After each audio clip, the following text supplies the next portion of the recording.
Now, just to give an idea of just how obscure this political ideology is that some people, even when I was at university, some of my university lecturers didn't even know what a libertarian was. Oftentimes we have this view of libertarianism as being on the so-called right of politics, but actually, in terms of looking at the history of it, the first use of the word actually came from post-revolutionary France, and became popularized in France and England during the course of the 19th century. Actually, in the early days, the first person who actually used it as an ideology was actually a French communist called Joseph Déjacque.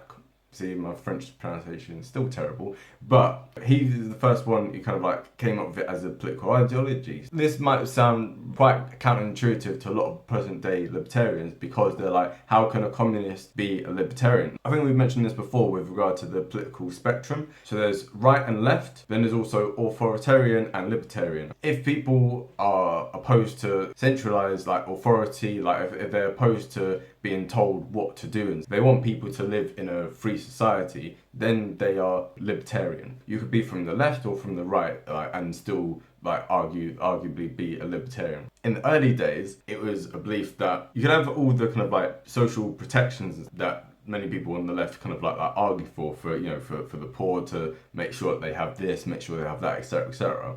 But by and large, it's a thing of having a free society, have an open society whereby people are free to kind of come and go and like live their life as long as they're not harming anyone else. When we kind of get this into our heads that libertarianism hasn't always been a right-wing ideology, then we're able to explore like the concept in like a wider context. Now, elements of this video are going to be relatively personal. Unlike many of the other videos, I haven't really kind of delved into much of like me and any of my beliefs. I've kind of done that for a purposeful reason. This channel, especially in its early stages, I want it to be a thing where it educates people, and I don't really want it to steer in different directions. But just a very small snippet. When I was a teenager, I was curious as to what the different ideologies were in terms of, I'd always been interested in politics just because of the nature of the family I was from. We've always been quite open-minded to different things. So reading this, reading that. So I think at the time I'd read the Communist Manifesto, Mein Kampf. I think those were the only two, right? So those are obviously two quite kind of extreme ideologies. I hadn't really been introduced to anything that one could consider kind of classical liberal or anything from the Enlightenment period at all at that point. When I stumbled on the workings of Thomas Paine, it really was a game changer for me. Really altered the complete course of like my life in terms of like how I look at things. But Thomas Paine, he was a very revolutionary person at the time of the Enlightenment. He was born in England, but he was very influential with regard to the American Revolution. He played a hand in the French Revolution. He was kind of the embodiment of Enlightenment ideas of throwing over the old order, whether that be like monarchy or organized religion. In his books Common Sense, that's where he argues against monarchy and for American independence. In the Age of Reason, this is where he critiques organized religion, especially like kind of the Bible. And in The Rights of Man, he kind of lays out what he believes ought to be kind of the basic rights of human beings. And then finally, in Agrarian Justice, he talks about how those in the country with money should give everyone a lump of money, both when they're 18 to help them like get started off in life, and also when they're 65 to help them in retirement. This guy was like way ahead of his time. Think about like the welfare state, but then also laying a lot of foundations for what we think of as like kind of libertarian thought and stuff, right? And just like classical liberal thought in general. So obviously you had other like philosophers like John Locke and etc., right? But this guy was really a force to be reckoned with, like kind of like in his times. He was really radical. So I really highly recommend reading all of Thomas Paine's work. It's not that long to read. It's the English that it's written in is still understandable for people of our generation. And in the future we are actually going to do videos, not only just talking about great people's lives, but also we're going to be doing book reviews.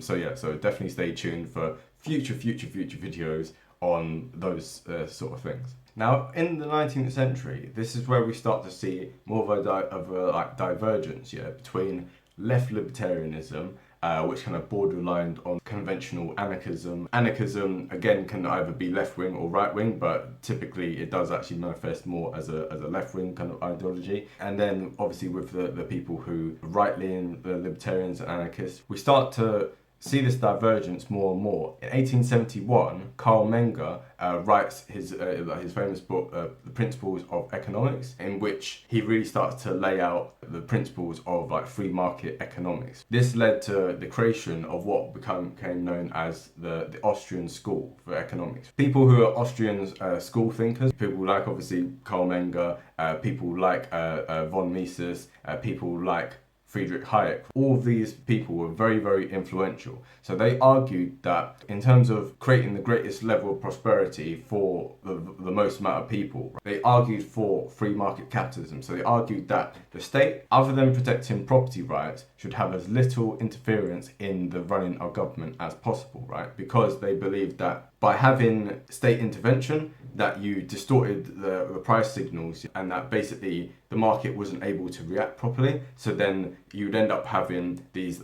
so the boom and bust cycle that we have with economics, where the economy grows and it grows and it grows and grows, and then it gets to a certain point and it crashes. They argued that governments shouldn't do anything to stimulate the boom, because then they lead to exacerbation of like speculation, and so people end up thinking, oh, the economy is doing better than it actually should be doing, like on paper. So it actually hides the genuine state of the economy. And then similarly, when the market crashes, they say that all these kind of efforts to try and like stimulate like kind of like growth in that sense and to try and like level it off, and all these things actually end up slowing the recovery and actually make the recession or depression much worse. Many of these ideas didn't really start come to prominence yet until the period after the Great Depression and kind of like and midway through like World War II. Friedrich Hayek, who again another Austrian, who he fled from the Nazis, came to work in the London School of Economics. Him and John Maynard Keynes, these were two economists, and we've mentioned them before, right, in our video on economics.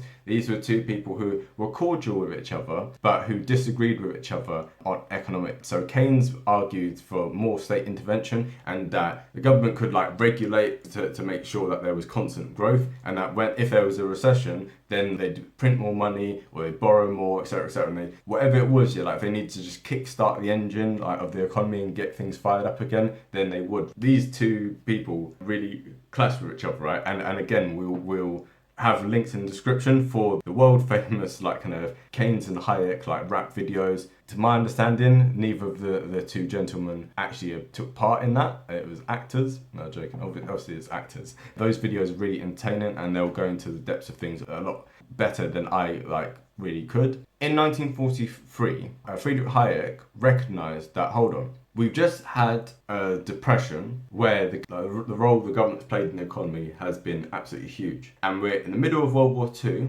where everything is being planned centrally by the state. People thought that what happened in Nazi Germany or what happened in Soviet Russia could never happen in the West, because we're free societies, these things could never happen. But Hayek recognized that if you have literally everything planned, if you have everything rationed, if you have the government taking over industries, and just the whole society is just a war economy and everything is controlled by the state. Even if you've not covered your the curtains or whatever, at night time and stuff, a warden comes around and goes, right, turn your lights off, or that level of control. Hayek said, right, it's fine in wartime, it's understandable in wartime. At the same time, it's a thing of it sets a dangerous precedent for what should be the norm in peacetime. And it goes back to the thing I said the other week when we talk about socialism. As Tony Benn said, if you can plan for war, why can't you plan for peace? So this is the arguments that people were already making during this time.